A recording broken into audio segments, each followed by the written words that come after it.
es la función de tesorería, entonces vamos a hablar del manejo del efectivo, que también es una forma en que se conoce el capital de trabajo. Funciones de tesorería existen dos, la transaccional y la que se conoce como cash management.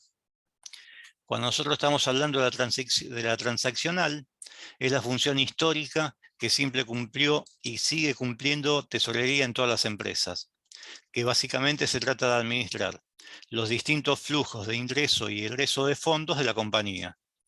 Es quien recauda los fondos y obviamente es quien realiza los pagos. También concilia las cuentas bancarias, por supuesto porque el canal de pago es a través del banco, y por lo tanto también es quien mantiene las relaciones, no quien las crea, quien mantiene las relaciones con las distintas entidades que la empresa trabaje. Cuando hablamos del cash management, estamos hablando de una nueva función de tesorería que apareció a partir de grandes empresas que manejan sumas muy grandes de efectivo, donde se hizo más importante la inversión de esos activos corrientes que todo el manejo que la empresa tiene.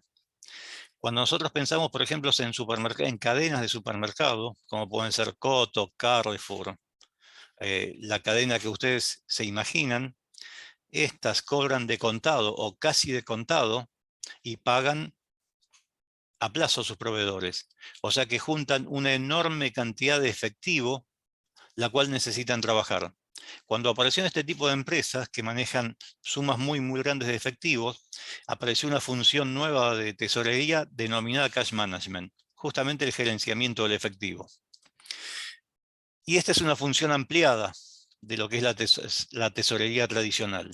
O sea que aparte de administrar los flujos de ingreso y egreso de fondos, aparte de manejar las relaciones con los bancos, de hacer las conciliaciones bancarias, lo que hacen también, que hacen un diseño de la política del cash flow de la empresa. Cash flow como entrada y salida de dinero. Diseñan la política de cuentas por cobrar, ya manejan cuentas por cobrar y cuentas por pagar también. O sea que las atribuciones que tienen son mayores. Es el representante de la empresa ante las entidades financieras, antes simplemente era el administrador, ahora es el representante y quien busca las nuevas empresas con las cuales se va a relacionar, y esto es fundamental y es el punto diferencial por sobre todo, es el responsable de la inversión de los excedentes temporarios de caja. Y como si esta función fuera poco, se agrega también la responsabilidad del financiamiento de la empresa. Por eso se la conoce siempre como la función de tesorería, pero no es la función tradicional que manejaban las empresas y que siguen manejando muchas empresas, sino que es una función específica de grandes empresas que manejan grandes sumas de efectivo, donde el tesorero tiene un poder mucho más grande que el tesorero común. Dentro de las cosas que debe hacer el tesorero en el cash management, es por supuesto hacer lo que se denominan las previsiones financieras, que significan los próximos 10 días de cobranzas y pagos y la situación bancaria para ver cómo es la situación financiera inmediata. El presupuesto financiero, que pasa de los 10 días y llega hasta el mes, y de lo que se conoce como el plan de finanzas. Por supuesto, cuando hay proyecciones financieras de más corto plazo, cuando el plazo sea más corto, por supuesto que estas previsiones son más correctas, tienen mayor cantidad de detalles. Cuando nosotros estamos hablando del plan de finanzas y está hablando de una empresa que va a pasar dentro de 5 meses, 6 meses, son proyecciones nada más. Es poco lo que tiene seguro que tiene que pagar, es muy poco seguramente lo que tiene por cobrar. Pero está proyectando lo que va a ocurrir para tomar decisiones antes de que ocurran. Y cuando nosotros empezamos a ver rubro por rubro cuáles son los objetivos y cuáles son los riesgos que tiene cada rubro, si observamos caja y bancos, el primero de los contables, el objetivo que tiene es reducir al mínimo el saldo de caja y bancos. Nosotros habíamos conversado antes que caja y banco nosotros esperamos tener una tasa de rendimiento cero o cercana a cero. Por lo tanto, si la empresa está tomando financiamiento sobre el cual está pagando una tasa de interés para invertirlo en un rubro que no le genera ganancias, lo ideal es reducirlo al mínimo. Sí, simplemente para tratar de En lo posible y como objetivo principal sería poder calzar ingresos con egresos. Esto es que a medida que tenemos ingresos lo destinamos a los pagos y por lo tanto evitemos situaciones de problemas de financiamiento. Algo nuevo que apareció para determinadas entidades, hoy de acuerdo con las finanzas descentralizadas o con muchas plataformas de inversión que aparecieron, ya se hicieron accesibles a muchas partes a muchas empresas o muchas personas, pero antes lo que existía para los bancos era el overnight. El overnight es cuando una empresa que tiene saldos importantes de efectivo le presta al banco, una vez que se cierra la operatoria bancaria, durante toda la noche, overnight toda la noche, hasta el día siguiente que abre el banco, le presta todos sus excedentes que tiene para que el banco pueda consolidar su posición ante el Banco Central. Ustedes saben que los bancos deben consolidar una posición en efectivo ante el Banco Central en forma diaria, y lo que hacen en estos casos es un arreglo entre empresas y bancos. La empresa le presta los saldos cuando no los utiliza, desde que cierra el horario bancario hasta que abre, que es el horario donde el banco necesita esos saldos nuevamente para consolidar su posición. O sea que la empresa no tiene que hacer nada, firma un contrato y esto se maneja directamente a través de ese contrato firmado entre la empresa y el banco. Y le genera un interés a la empresa, ¿sí? Por no tener disponibles sus saldos en horarios no bancarios. ¿Cuáles son los riesgos que tiene caja y bancos? Bueno, imprevistos en el giro del negocio. Esto significa justamente que aquellos imprevistos pueden ser necesidades de fondos o excedentes de fondos que no estaban calculados y por lo tanto que significan un riesgo para la administración del efectivo. No tener efectivo porque estamos invirtiendo en una cuenta que no es remunerado, que tiene una remuneración muy baja, podría significar pérdidas de oportunidades ante compras de estas de oportunidades que se hacen en efectivo. Y el principal riesgo que hay, problema que existe, es poder calzar justamente ingresos con egresos. El no poder calzar ingresos con egresos significa que va a haber momentos donde va a haber excedentes de efectivo, va a haber momentos donde va a haber faltantes de efectivo. ¿Sí? Problema de financiamiento. Existe una fórmula que ustedes posiblemente lo hayan visto, que se denomina lote óptimo, en la cual se podría llegar a sacar cuál es el mínimo que debería tener caja. Cuando nosotros evaluamos los costos por mantener los activos, cuál es el valor, y los costos por los faltantes de activos circulantes. Entonces existe una fórmula nuevamente que nos lleva a poder tener, de acuerdo al movimiento que la empresa que tenga, cuál sería lo que debería tener de caja. Igualmente la fórmula la vamos a ver más adelante porque también esa fórmula se puede perfeccionar. Si hablamos del segundo rubro, inversiones temporarias, este es el rubro típico y uno de los más importantes cuando la empresa trabaja con cash management, porque justamente estas inversiones temporarias son los sobrantes de tesorería, los grandes sobrantes de tesorería que tienen las empresas que manejan grandes flujos de efectivo. Esto de todas formas, nuevamente reitero, como son sobrantes de tesorería, como son sobrantes, no deberían pertenecer al capital de trabajo cuando nosotros analizamos nuestra propia empresa. Si nosotros analizamos un tercero, sí debo tenerlo en cuenta, porque nosotros seguimos los ratios contables para analizarlo, por lo tanto, esta cuenta sigue apareciendo. Si yo analizo mi capital de trabajo, no haría un montón de modificaciones, entre ellas estos fondos ociosos pasarían a ser cero. Y estos fondos ociosos se denominan en la jerga puntas de tesorería. Nuevamente, las puntas de tesorería son sobrantes temporarios de liquidez que la empresa tiene.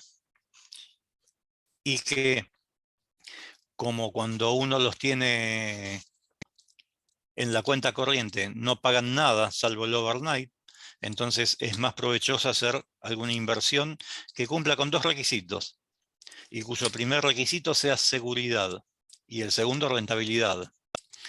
¿A qué me refiero cuando digo esto?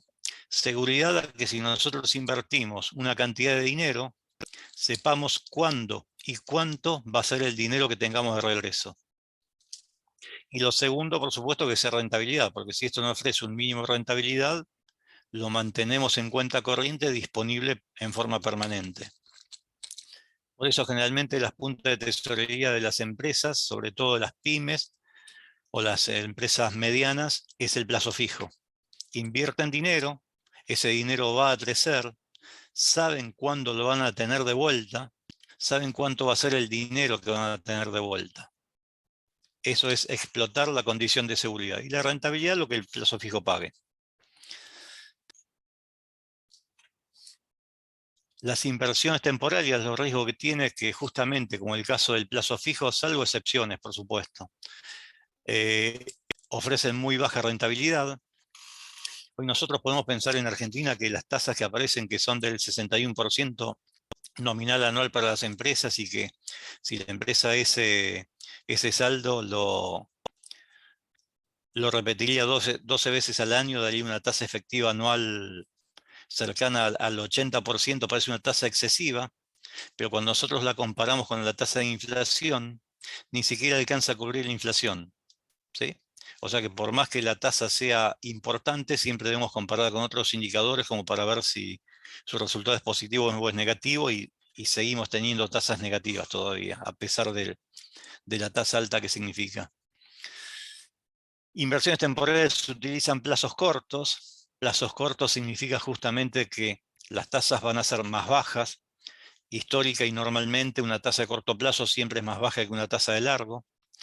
Esto significa que hay una deficiente inversión desde el punto de vista rentable de las puntas de tesorería, y por lo tanto muchas veces los tesoreros o los encargados de inversiones llegan a tomar malas decisiones en busca de mejorar la rentabilidad que la empresa tiene por la inversión de estas inversiones temporarias.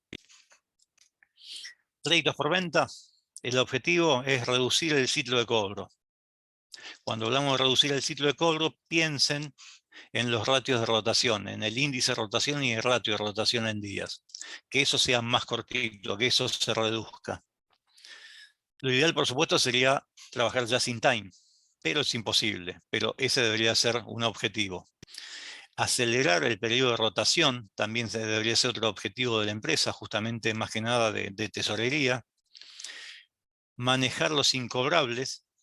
Esto significa tener un control sobre la cantidad de incobrables que la empresa tenga, hacer un seguimiento para tratar de cobrar lo más posible, y por otro lado, para aquellos clientes en los cuales resultan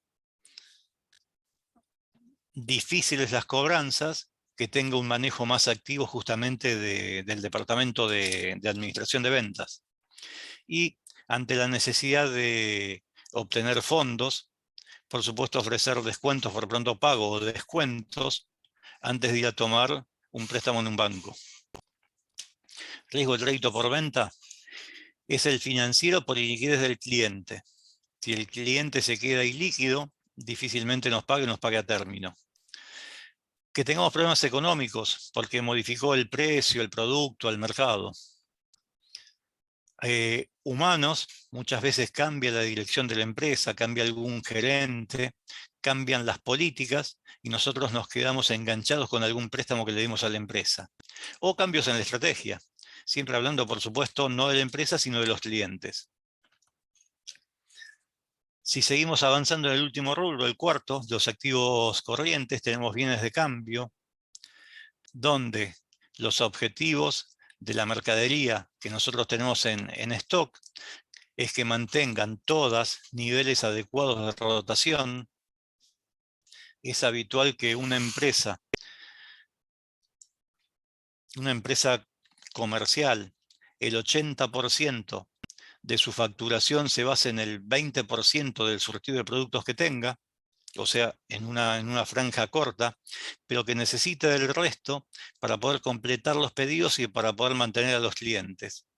Pero sí mantener el objetivo no solamente en aquellos rubros que tienen una mayor salida, sino controlar aquellos rubros que tienen una escasa salida, porque se van a ir inversiones que van a ser difíciles de recuperar.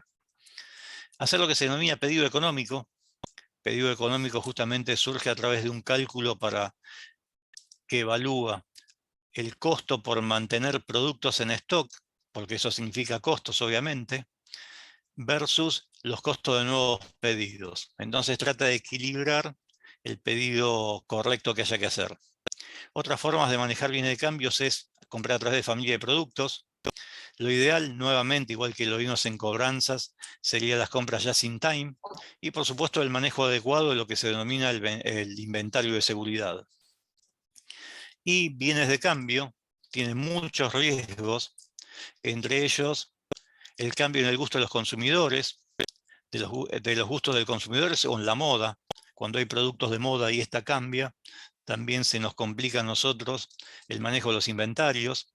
Cambio en tecnología tiene el mismo sentido y el mismo efecto que el cambio en la moda. Productos que tengan vencimiento, aquellos que por mantener amplios stock ocurren, como roturas, extravíos, consumo interno. Un riesgo importante, por supuesto, y obvio, es que nuestros activos, cuando nosotros queremos verlos por línea de productos, puede resultar excesivo o insuficiente. Y algo a tener en cuenta, que pueden modificar también nuestras decisiones de stock, es problemas de entrega del proveedor. Un stock apropiado de reposición de bienes de cambio, que es el mismo que nosotros vimos como Baumol antes, que era el lote óptimo o el mantenimiento de caja, se logra a través de esta fórmula, donde nos dice que la cantidad es 2 veces la demanda actual por el costo de mantenimiento del capital invertido, o sea, por la tasa de interés, y esto nos va a terminar dando una determinada cantidad para mantener. Y si ocurren cambios de precios, o sea que si yo espero que haya cambio de precios, la típica del vendedor cuando viene a ofrecer mercadería que dice tengo lista vieja, la semana que viene aumenta, te puedo tomar un pedido todavía, con ánimo por supuesto de que nosotros incrementemos las ventas. Bueno, existe también esa fórmula, la anterior modificada, cuando se espera un aumento de precios para que me diga cuál es la cantidad óptima que debería comprar.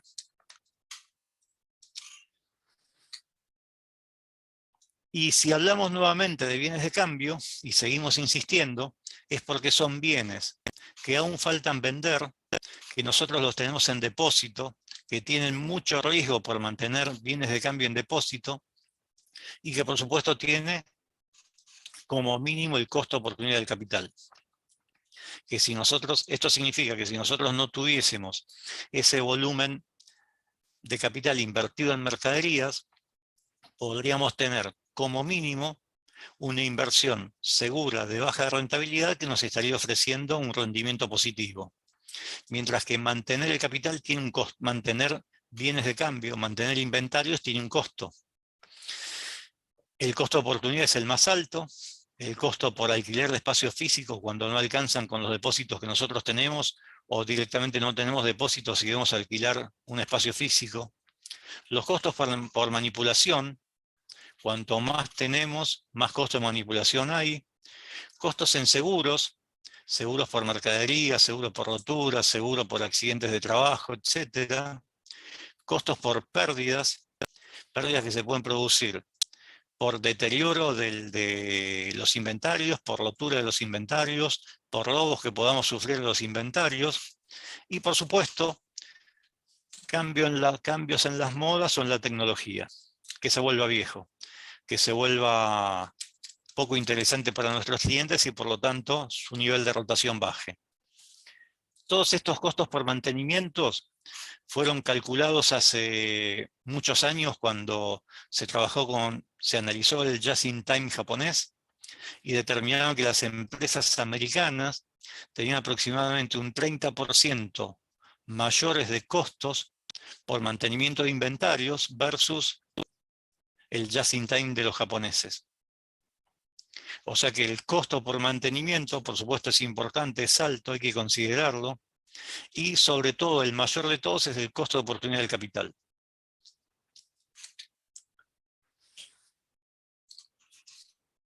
Si pasamos a los pasivos, la otra pata del capital de trabajo, ¿con qué financio mis activos corrientes, tenemos deudas financieras, por supuesto deudas financieras de corto plazo, donde el objetivo es encontrar tasas razonables de mercado, significa esto, tasas bajas, que tengamos financiamiento disponible. Y esto del financiamiento disponible significa que ante necesidades de fondo, necesidades inesperadas de fondo, tenga dónde recurrir. Cuando nosotros hablamos de tasas de interés, la tasa de interés de corto plazo es más baja, una tasa más alta es la tasa de interés de largo plazo, porque hay mayor incertidumbre hacia el futuro, nada más. Pero hay una tasa que es más elevada todavía que la tasa de interés de largo plazo, que justamente es aquellas tasas cuando nosotros no tenemos financiación suficiente y la empresa necesita salir al mercado a hacerse de efectivo a través de la venta de documentos comerciales o venta de cheques para hacerse de efectivo. Esa es la que se conoce como la tasa de imprevisión. La falta de imprevisión financiera hace que la empresa ante determinadas situaciones deba salir al mercado a buscar dinero, y por más que es una tasa de muy corto plazo, más reducida que la tasa de corto plazo en tiempo, resulta ser más alta que la financiación de largo. Así que financiación disponible, es importantísimo contar siempre con ello. Y por supuesto, para no tener que utilizar esta financiación disponible o salir corriendo a buscar dinero, anticipar las necesidades de fondo. Esto es lo que nosotros, cuando estuvimos viendo los distintos presupuestos, hablamos del de 10 días, que me está diciendo en lo inmediato lo que necesito. Pero por supuesto el presupuesto financiero de 30 o el plan. Controlar el apalancamiento financiero, que esto es algo que después nosotros vamos a analizar más en profundidad, pero significa el exceso de préstamos y financiar parte del capital de trabajo. El riesgo, que paguemos altas tasas de interés, que la carpeta de crédito sea insuficiente, y estos dos ítems están relacionados. Si mi carpeta de crédito con el banco resulta ser insuficiente para mis necesidades imprevistas de fondos, entonces vamos a tener un problema. Otro problema podría ser que la deuda no esté atomizada y que nosotros debamos a un proveedor, a dos proveedores, a un banco, a dos bancos, cuando si lo tenemos atomizado podemos manejar nosotros la deuda. Y que el excesivo financiero sea excesivo. Lo mismo que vimos antes, es un riesgo importante ese. En el caso de la deuda comercial con proveedores, el objetivo es obtener el mejor plazo. Mejor plazo se entiende por el plazo más largo para pagar la deuda, que si vamos a pagar nosotros por contado, que obtengamos un descuento importante, por supuesto que supere la tasa de financiación del banco, y si tenemos la posibilidad de utilizar inventarios en consignación, significaría que nosotros tendríamos inventarios y que parte del costo de mantener inventarios no lo tendríamos encima. Y algunos riesgos importantes también estarían dejados de lado. Por el caso de las deudas comerciales, el riesgo de que la financiación que nos dé los proveedores sea insuficiente, que haya pocos proveedores. Ustedes recordarán seguramente que habrán visto la ley de los grandes números, que se estudia generalmente con la normal, donde decimos que el 67 o 68% de los casos de las probabilidades se da entre un desvío estándar en más y uno en menos. Hablamos de la ley de los grandes números en esos casos. Ocurre todo lo contrario con lo que se conoce como la ley de los pequeños números, que se refiere a que cuando uno tiene 4, 5, 6 proveedores por un producto, pide precio, cotización, le compra el de mejor precio, vuelve a repetir la operación, le compra el mismo porque tiene mejor precio, vuelve a repetir, le compra siempre el mismo, lo que está haciendo uno también es, o lo que debe tener en cuenta, es que está recortando proveedores para ese determinado producto. Este recorte de proveedores se da porque algunos que eran interesados y vieron que no pueden vender, que no pueden competir, se bajan de la carrera. Entonces una cartera de proveedores para determinados productos, que podían ser 5 o 6, termina siendo uno solo.